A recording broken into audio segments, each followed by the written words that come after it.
empezar. Claro, listo. Bueno, una gran sorpresa esta novela Funeral, porque pareciera ser que atraviesa varios tiempos y al mismo tiempo, a pesar de que es medianamente una novela histórica, probablemente la podemos ver así, continúa muy vigencia, muy vigente. ¿Lo sientes así? Pues sí, digo, como bien indicas, es una novela que se podría considerar histórica, está ahí como en un terreno movedizo, ¿no? Entre la ficción histórica, más bien sí, yo le llamaría una especie de ficción histórica, más que novela histórica así propiamente dicha, ¿no? Por supuesto que ahí está el telón de fondo de la Primera y sobre todo de la Segunda La Guerra Mundial, segunda. pero sobre todo el periodo de la Segunda Posguerra, que es donde se ubica la trama de la novela, aunque pues siempre está viendo saltos hacia atrás, ¿no? Entonces, como, bueno, la vigencia de la novela, pues por desgracia, como bien sabes, las guerras nunca van a parar mientras existamos sobre este planeta como género humano.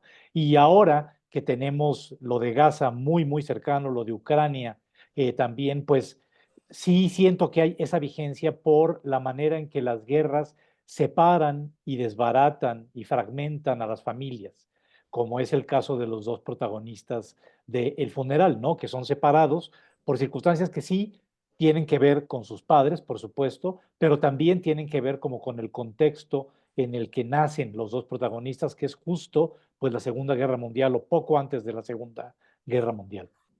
Bueno, la novela está en forma de cartas, una tras otra. Pensaba yo también en lo inédito de esta forma, pero que antes era muy normal, digamos, ¿no? Las cartas en las novelas eran muy normales y fue como una especie de nostalgia, digamos, ¿no? Mm. Leer esto y decir, ah, mira, las novelas antes eran así, ¿no?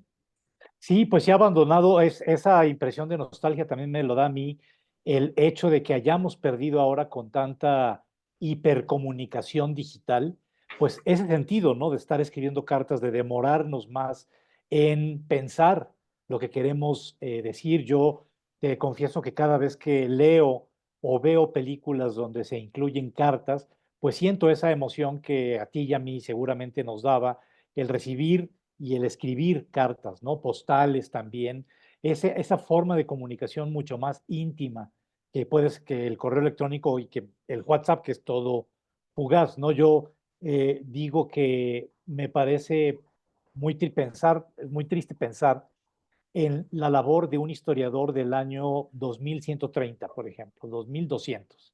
¿En qué se va a inspirar? ¿Cuáles van a ser los archivos a los que va a acudir para reconstruir esta época en la que tú y yo estamos hablando? Claro. Seguramente habrá una especie de archivo digital, seguramente la famosa nube, ¿no? Pero como sabemos, toda esa información se puede evaporar en cualquier momento. Por supuesto que también el material impreso sufre el paso del tiempo, pero sí creo yo que hay como mayor permanencia en esa comunicación, ¿no? Los historiadores, los que escribimos también ficción histórica, pues podemos ir a esos archivos, no a esos archivos de papel, para poder leer cómo se desarrollaban pues los acontecimientos de cierta época del siglo XX, cómo hablaban, cómo se expresaban los corresponsales, ¿no? Ahora ya como bien sabes, pues todo este lenguaje que ha posibilitado, sí, una comunicación más rápida, pero también más torpe, creo yo, ¿no? Todas estas abreviaturas, los emoticones, o sea, cómo ya nos comunicamos de otra manera. Sí hay que comunicarse así porque es lo que exigen los tiempos, pero creo yo que también echar una mirada atrás es bastante sano, ¿no? Y ver que en otras épocas, como tú bien dices, pues las novelas y nosotros mismos, el ser humano se comunicaba de otra forma. A mí el género epistolar siempre me ha gustado muchísimo, creo que es muy rico. Una de mis novelas de cabecera es Las relaciones peligrosas de Coderlo de la Clos, que son justamente solo intercambio de cartas entre los distintos personajes, ¿no? Y así uno va conociendo, pues mejor aún creo yo, la psicología de cada uno de los personajes a través de la manera en que escribe esas cartas. Esa existencia que vivimos ahora, que probablemente sea todavía más efímera que la anterior, no esconde los sentimientos que refleja esta novela, ¿no? El sentimiento filial, digamos, eso es muy, muy central, ¿no? Entre Anunciata y Alessandro, esta cosa de este, relacionarse a partir del tiempo y preguntarte cómo son esas personas que están encima nuestro para dificultarnos esas relaciones. Bueno, siempre como vivimos en una época en la que se habla muchísimo del patriarcado y qué bueno, y de los Mm, daños que ha causado el patriarcado a lo largo de la historia, y la verdad es que yo celebro todo esto, pero también se ha dejado de lado con esto el matriarcado. Los matriarcados que han mm, existido y que existen todavía, no han existido a lo largo de la historia. Pienso en una figura pues clásica, ¿no? Trágica como Medea, la madre asesina de sus hijos. Entonces, todo está una matriarca así hecha y derecha. Entonces, pienso también cuando estaba escribiendo la novela, pensaba en todas estas comunidades cerradas como la que yo refiero, como la que yo retrato en la novela, esta comunidad del centro de Sicilia, del corazón de Sicilia, pero también en las comunidades de México, en cómo también hay muchos vínculos entre Italia y México, los ha habido y los habrá siempre, no solo por la sangre latina, sino por muchas otras razones culturales. Y pensaba en estas comunidades que se van quedando sin hombres aquí en México por la necesidad de ir a buscar trabajo, ir a buscar oportunidades mm. pues en Estados Unidos, básicamente, ¿no? La migración. Y cómo estas comunidades pues se van vaciando de hombres y quienes quedan ahí como pendientes de toda la comunidad son las mujeres, ¿no? Y así se empiezan a elegir estos matriarcados, quizá no tan siniestros como el que retrato en la novela, que sí, Madre Aradia, la Claro, figura tremendo. que, digamos, escinde la familia, ¿no? La familia protagónica, pues es una matriarca bastante siniestra, bastante oscura y que maneja, pues ahora sí que es la mano izquierda, ¿no? La mujer que sabe manejar todo con la mano izquierda, los hilos políticos, los hilos sociales, los hilos religiosos e inclusive los hilos sobrenaturales, porque hay esta idea de las potencias ancestrales que están trabajando ahí en el pueblo y todo con pues el manejo, la conducción de Madre Aradia, ¿no? Que Sí, eso se también, ve con Agripina, ¿no? Que no tiene nada que ver con ella y sin embargo la maldice y es tremendo lo que le pasa, ¿no? sí, me gustaba mucho esa idea todavía de las maldiciones, ¿no? Claro, Del echar el mal de ojo a claro. alguien y cómo eso, pues sí funciona, el mover las personas que como Madre Aradia pueden manejar energías y a su antojo. Existen esas personas, yo me he topado no con muchas, pero con algunas, y sí es muy impresionante ver cómo operan, ¿no? Cómo operan a partir del encuentro que tú tienes con estas personas, cómo sabes que han movido energías, ¿no? Que mueven energías y esto es lo que hace Madre Aradia, esta figura de matriarca, bruja, hechicera, es una mezcla, una amalgama ahí bastante rara que por supuesto tiene que ver, se refiere mucho a la época medieval, esta figura de la bruja y de la brujería, perdón, y de la hechicería, pues viene de la Edad Media, estuvo muy presente en Italia, pero pues acá en México tenemos también las curanderas, ¿no? Que también mueven esas energías para bien o para mal, dependiendo pues, de lo que cada quien, de lo que cada persona que se acerca a ellas les ofrezca, ¿no? Sí, yo pensaba, como contraposición, pensaba en Las Malas, la novela que acaba de escribir Mm, Camila Sosa Villada, en donde hay una madre profundamente buena, una trans que es ajá. profundamente buena. Y pensaba con Madre Aradia, y digo, claro, es que son las dos caras de la misma moneda finalmente, ¿no? Sí, también hay madres, mira, yo pienso mucho, ahora claro, retrospectiva, no lo pensaba cuando estaba escribiendo la novela, un cineasta que a mí me ha marcado muchísimo es Ingmar Bergman. Si uno ve las madres de Ingmar Bergman en general, el universo femenino que como sabemos él maneja como pocos directores contemporáneos, como pocos directores de la historia del cine, siempre hay esta figura de las madres como pues no tan buenas, ¿no? Como madres más Claro. bien siniestras, madres asfixiantes, ¿no? Siempre hay, o en muchas de las películas de Bergman está la pugna de las hijas o de la hija por salir adelante y por vencer esa presencia aplastante y asfixiante de la madre, ¿no? Entonces, como digo, no lo pensé durante la escritura de la novela, pero conforme ha pasado pues el tiempo, esta novela la escribí en pleno pico de la pandemia en 2020, conforme ha ido pasando el tiempo y conforme he estado leyendo otras cosas, otros materiales, me he dado cuenta que sí hay un vínculo muy estrecho con el cine de Ingmar Bergman, ¿no? Pese a que, por supuesto, pues el cine de Ingmar Bergman tiene sus características completamente escandinavas, completamente suecas, pero sí hay un vínculo sobre todo con este retrato de las mujeres que pues no son tan buenas finalmente, ¿no? Ahora, tienes un vínculo optimista, porque el amor pareciera ser que vence, digamos. Perdón, eso sí, El no amor te- pareciera ser que vence, que es Sí, ganador. claro, bueno, eso lo dejo ahí como abierto, Claro, ¿no? sí. Eso, hay un final abierto que no quería cerrar para que el lector pues completara esa historia. En algún momento había cartas de parte de Anunciata. Sabemos que Alessandro es el que lleva la voz cantante, es el que empieza esta correspondencia con su hermana, que se fuga, ahora sí que se escapa de la órbita de Madre Italia junto con su madre y se van al norte de Italia, al área del Véneto y en algún momento sí empecé a escribir las cartas o empecé a perfilar las cartas de Anunciata, pero luego pensé que sería interesante como estrategia de escritor pensar en que el lector era Anunciata, ¿sí? En que yo estaba escribiendo esas cartas para el lector hipotético que tendría esta novela y que justamente pues el lector no me iba a poder responder esas cartas. Anunciata solo responde en dos ocasiones como para abrir y cerrar justamente la novela, pero ese cierre de la novela, como digo, pues queda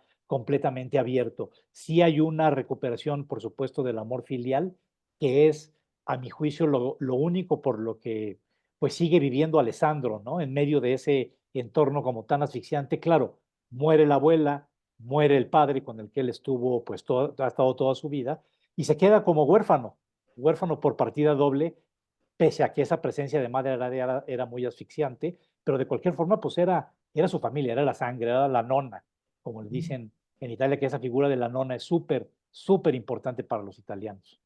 Sí, van las últimas dos preguntas. La primera quería preguntarte sobre la duración, porque pareciera ser que es una novela corta, pero sin embargo conviven muchísimos personajes y muchas historias, y pareciera ser que la duración se alarga.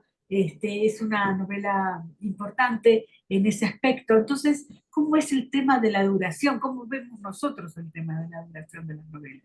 Bueno, en principio sí tenía la idea de escribir. A mí me gusta mucho este terreno de la novela corta, Sí, de la nouvelle, como le dicen los sí, franceses.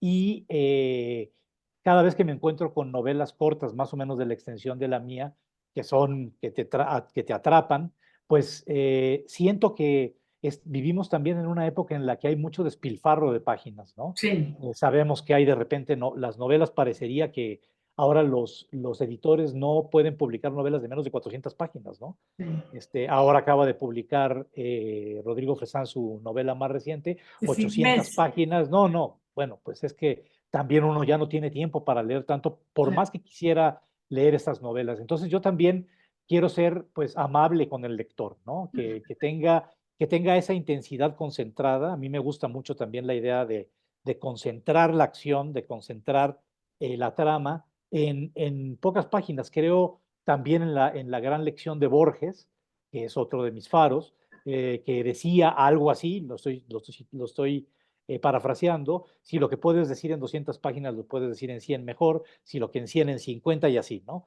Y sabemos que Borges, bueno, yo nunca sabremos si Borges en algún momento intentó hacer novela, no lo creo, la verdad, y ahí está la gran lección de él, ¿no? De los cuentos, los ensayos, su poesía, por ejemplo, pero sobre todo en los cuentos, cómo concentra también los cuentos de Borges, no sé si te pasa a ti, dan esa impresión de que duran más, de que son más extensos de la extensión de 20 páginas. Uno llega al final, no sé, por ejemplo, de El Sur, que es uno de mis relatos favoritos de Borges al que vuelvo constantemente, y da la impresión de que pasa mucho tiempo Sí, en es ese cierto, relato, ¿no? es Entonces, cierto. bueno, pues esos son como mis guías y la intención, o sea, que la novela sea corta es con toda la intención del mundo de ser, como te digo, más amable con el lector en una época en la que paradójicamente se tiene menos tiempo, pero se publican novelas cada vez más gruesas. Eso me parece súper paradójico. Y bueno, la última es un poco personal en el sentido de que has tenido como una enfermedad hace poco y me parece que volver con la novela, volver con tus intervenciones en Milenio, con el cine, con la música, te hace ultra necesario y cómo ves esas cosas, ¿no? Es decir, cómo ves este nuevo vivir. Yo lo he pasado también y por eso te lo pregunto, esta cosa de poder hacer precisamente lo que más nos gusta a una gran intensidad, creo yo, ¿no? Sí, bueno, pues yo tuve un infarto bastante severo hace ya un año, el 15 de enero de 2023. Por poco estuve a unos pasos de no estar ahora platicando contigo. Y digo, esta novela ya la tenía escrita, como digo, la primera versión en 2020 ya estaba escrita. La revisé, por supuesto, y le añadí, de hecho, la intervención final de Anunciata y las tres cartas y postales finales no estaban en la Ajá, versión original. A la hora de revisarla, a la hora de que ya me aceptaron la novela, me la contrataron, de repente dije, no, yo creo que sí conviene dejar como algo más al lector, ¿no? Dejar otra puerta entreabierta, otra posibilidad con otros personajes, de no salir de Italia, irnos a Francia, que es donde se ubican las tres cartas y postales finales, y dar esa otra salida, ¿no? Como hacia un nuevo misterio, o sea, el misterio continúa.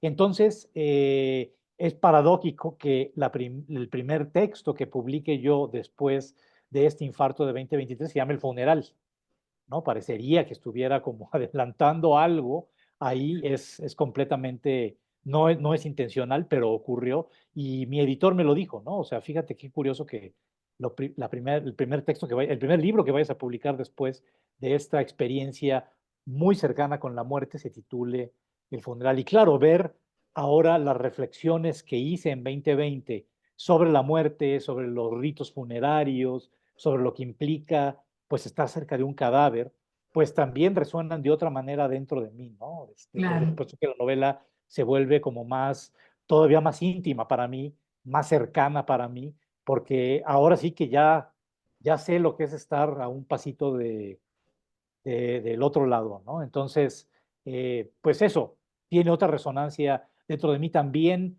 noto algo en la relectura, noté algo que no había notado cuando lo escribí, quizá de manera consciente, de manera inconsciente quizás sí, que la figura de Madre Aradia es una novela muy anclada en la religión, ¿no? sí. En la religión y en distintos ritos Bueno, el religiosos. funeral de ella, ¿no? Es increíble, los hombres, las mujeres, las velas, una cosa Sí, bueno, casi esa procesión, cinematográfica, ¿no? sí, esa procesión que viene retratada en las Sí, fotografías que están repartidas a lo largo de la novela, bueno, vienen de un álbum real que me obsequió una lectora, escritora mexicana avecindada en Turín. Y a mí me sorprendió mucho cuando me ofreció ese obsequio insólito, pues me sorprendió mucho ver estas imágenes claro. de cómo desde que sale el cadáver de la casa es llevado a la capilla de velación, luego toda la procesión a lo largo de todo el pueblo, o sea, debió ser una persona muy importante o con mucha peso en el pueblo, y finalmente ya en su última morada, ¿no? En el nicho del cementerio. Entonces, muy impresionante ver como todos estos personajes e imaginar, eso me gustó mucho, imaginar como a cada personaje, ¿no? Quién era, qué Claro, historia había detrás de cada uno y cómo irlos entrelazando. Y finalmente, lo que te decía que no me había percatado hasta ahora la relectura final de la novela antes de entregarla a la editorial, es que Madre Aradia es una especie de Cristo, pero de Cristo oscuro. Es como la otra cara de la moneda claro. de Cristo, ¿no? Es una figura que tiene a las 12 mujeres, que son los 12 apóstoles, ¿no? Sus 12 apóstoles que están ahí, pero todo como en versión oscura y también en versión femenina. Quería dar como entender que estas figuras religiosas que tenemos quienes crecimos en la religión católica, pues también se pueden torcer, ¿no? También pueden representar como otro lado. Bueno, buenas letras y larga vida, Mauricio. No, pues muchas gracias, Mónica.